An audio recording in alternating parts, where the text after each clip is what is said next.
July August আন্দোলনে মানবতাবিরোধী অপরাধের মামলায় আওয়ামী লীগ সরকারের মন্ত্রী ও প্রতিমন্ত্রীদের বিরুদ্ধে তদন্ত প্রতিবেদন দাখিল করতে আরও ৩ মাস সময় দিয়েছে আন্তর্জাতিক অপরাধ ট্রাইব্যুনাল।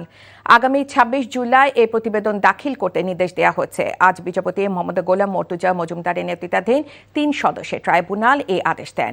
যাদের বিরুদ্ধে তদন্ত প্রতিবেদন দিতে বলা হয়েছে তারা হলেন তৌফিক-ই ইলাহী চৌধুরী দীপুমণি, গোলাম দস্তগীর গাজী, আমির হোসেন আমু, আব্দুর রাজ্জাক, শাহজাহান খান, সাবেক বিচারপতি AHM শামসুদ্দিন চৌধুরী মানিক, সাবেক ষষ্ঠ সচিব জাহাঙ্গীর আলম, সাবেক MP সোলাইমান সেলিম।